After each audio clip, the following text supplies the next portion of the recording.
Ladies and gentlemen, so today I wanted to get out a video where I go over all of my tips, all my tricks, and also the recommended characters for Chadwick and Tom's Champion Challenge, which is a bit of a pain in the ass, like in comparison to the scale of the last 3 challenges that we've had before. So we had the Web Slinger, we had Goldblum's one around the release of Thor Ragnarok, and also Michael B. Jordan's one around the release of Black Panther. And Web Slinger and Goldblum were very easy to deal with. Life Transfer was a fantastic note. Those are some good challenges. Like Loki was a bit of a pain in Goldblum's, but aside from that, it really wasn't too bad. And then we had Michael B. Jordan's, which without the Life Transfer kind of upped the difficulty a little bit, and this one takes it to a little bit of a higher level, and also has a really annoying note all throughout round 3, and also in the first 2 lanes of round 4. So yeah, the challenges have become, very progressively more difficult, but the rewards still haven't been updated. So, kabam, we'd appreciate a little bit of a buff for the adjusted difficulty, but hopefully today we can, tell you how to get through with spending the least amount of units possible, and giving you the kind of the best direction I have for building your team, building your setup to deal with the various challenges that are presented within the later parts of round 4. So yeah, before we get into round 3 and round 4, I think we'll bring up kind of the list of suggested champions first, and then we'll go over kind of all the nodes and fights and what to keep in mind, especially if you're going for a Legends run. So we have some MVPs this month, because this is an endurance challenge, and I like to do stuff all in one run, but you can do it kind of one path at a time depending on how confident you're feeling. I found Dr. Voodoo to be amazing. He is so good this month. He's amazing for Gamora, really good for Star-Lord as well, really awesome for Groot, who you'll be fighting quite a bit in the later chapter, but Dr. Voodoo is certainly an MVP. Scarlet Witch as well for her regeneration. But also just massive damage. She's pretty much good for, I believe, every fight. Like, Scarlet Witch was a real MVP for me on the free-to-play account, and Dr. Voodoo was the MVP for me on my main account. I think Medusa is really good as well, because it's, for the majority of fights, it's all about kind of that raw physical damage, because you have some opponents that are bleed immune and some that are immune to debuffs. So yeah, Medusa is just a pretty consistent MVP for most fights.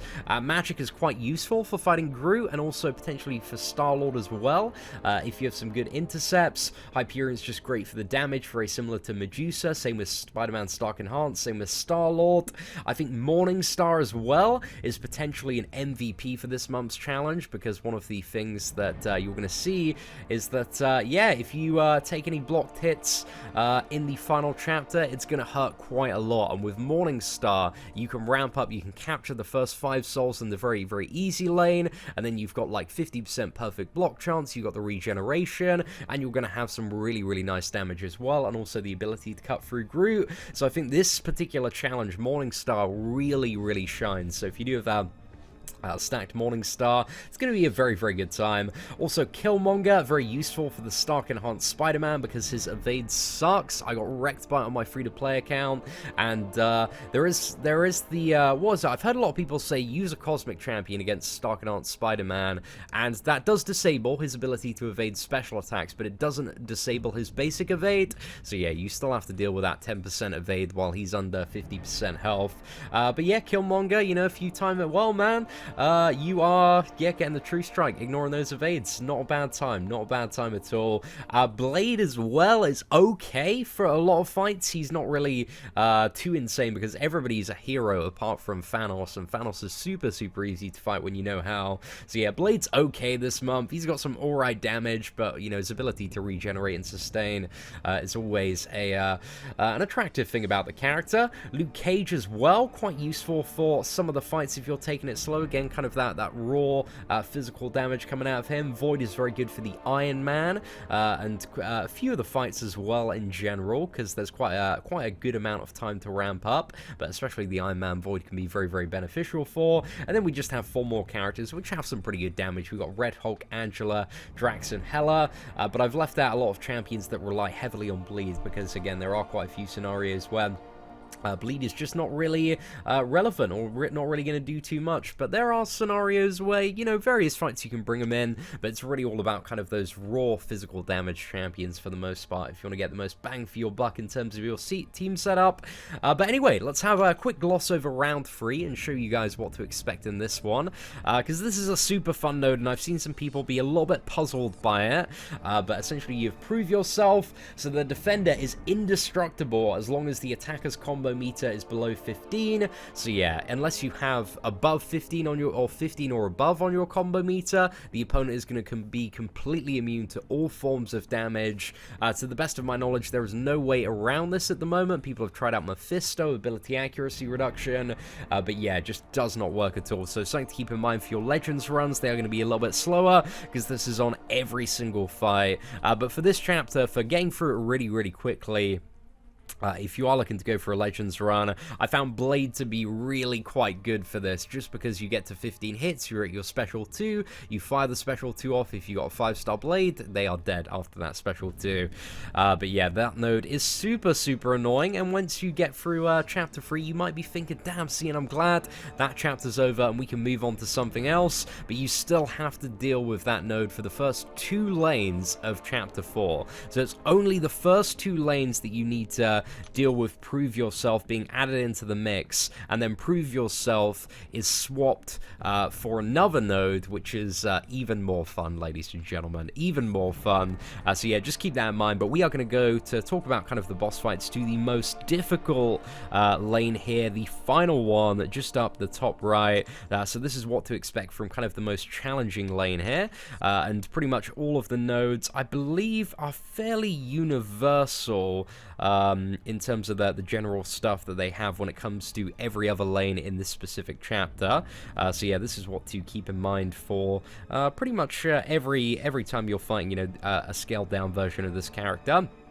So Starkanaut Spider-Man, actually, we'll talk about the node that replaces Prove Yourself. Actually, it's called Counter Tactics. Let's start with that first. So yeah, the last 4 lanes, this is going to be on every single fight, and essentially for every hit that you have on the combo meter, your opponent's attack is increased by 20%. So that means when you have 5 hits, your opponent has 100% attack. When you have 50 hits, they have 1000% attack increase. So yeah, basically this kind of challenge for the last 4 lanes is do not take any block damage at all, or you will die very quickly. Like, it will really hit you hard, especially if you're over 50 hits. Like, the block hits will just rinse you, a couple of those and your characters are dead. So that's kind of the big theme of the later half of this challenge, which can be very punishing at certain points, especially considering there's a lot of limber and stun immunity as well. So it's a lot about playing around special ones and being fairly smart and trying to create as many opportunities with those as possible. But aside from counter tactics, this Starkanaut Spider-Man, all he really has to worry about is he's immune to bleed and also has limber on the 10%.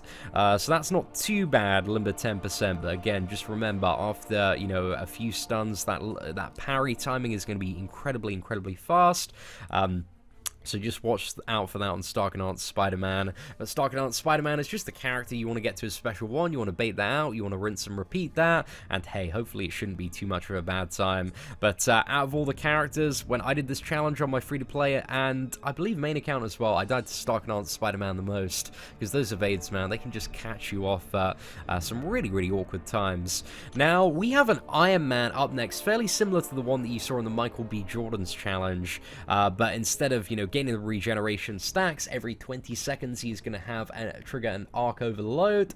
So yeah, if you have a character like Void that can reverse this, happy times. Scarlet Witch to nullify, Dr. Voodoo to slap a load of poison on and mitigate that, Morningstar special 2, get rid of it, but if not, just bring a champion with a lot of damage for this. The Iron Man is also stun immune, so you are going to try your best to continually get into special 1s and just bait those out and get your ins and opportunities there. But this Iron Man, he's kind of aggressive as well, so you can back him into the corner, do 4 hits, dash back, a medium, triple light, dash back, and then go back in, and that seemed to work for me on the free-to-play account when I was, lacking power to bait out the special one from Ironman there.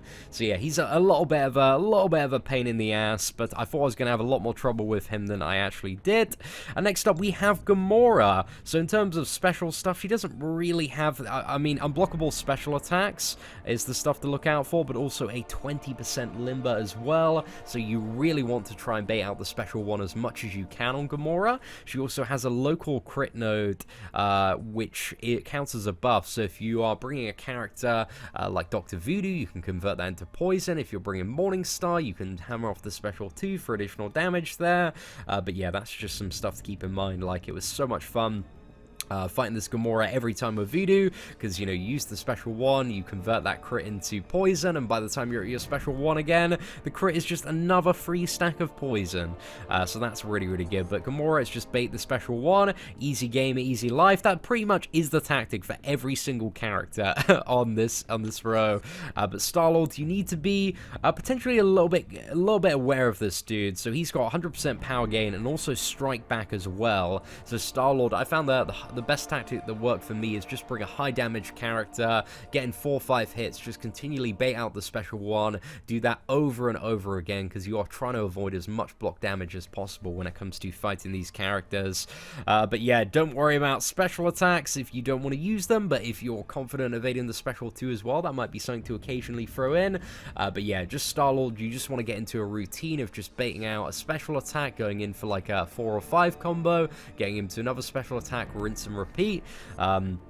But yeah, not too bad at all. And then we have Groot as the final one, so this Groot can really, really be taken advantage of. Just standard Groot rules. Always keep him at the special 1, never push him to the special 2, especially because this one's so stacked and has recovery. This one also does have kinetic reactor as well, so you need to be aware not to take any blocked hits that might push him over to his special 2, or you might end up a little bit screwed there.